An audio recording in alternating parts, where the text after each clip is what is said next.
જૂનાગઢ જિલ્લામાં એક શાળા દ્વારા કરવામાં આવ્યું નિયમોનું ઉલ્લંઘન। જૂનાગઢના કેશોદમાં જીનિયસ ઇન્ટરનેશનલ સ્કૂલે નિયમોનું ઉલ્લંઘન કર્યું।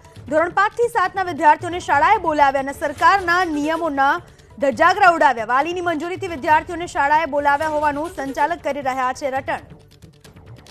કોરોના કાળમાં ધોરણ 10 અને 12ના વિદ્યાર્થીઓ માટે શાળા શરૂ કરવામાં આવી। બાકીના ધોરણના વિદ્યાર્થીઓ માટે હજુ પણ શાળાઓ ખોલવાની મનાઈ જ કરવામાં આવી છે।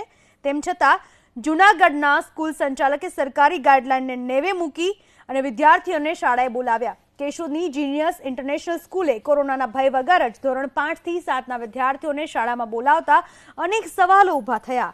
જો નાના ભૂલકાઓમાં કોરોનાનું સંક્રમણ ફેલાયું તો આખરે જવાબદાર કોણ? નિયમોને નેવે મૂકનાર સંચાલક વાલીની સંમતિથી જ વિદ્યાર્થીઓને શાળાએ બોલાવ્યાનું રટણ કરી રહ્યા છે, પણ આ સંચાલકને જાણે ખ્યાલ જ નથી કે સરકારે 10 અને 12ના વિદ્યાર્થીઓ સિવાય કોઈ પણ ધોરણના વિદ્યાર્થીઓને શાળાએ બોલાવવા માટે પરવાનગી નથી આપી।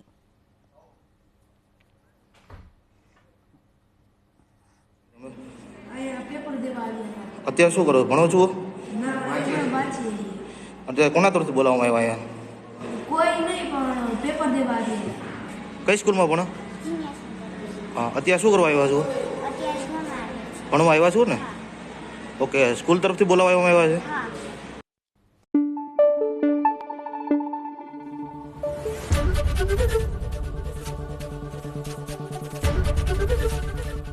એબીપી અસ્મિતા, ગુજરાતની અસ્મિતા।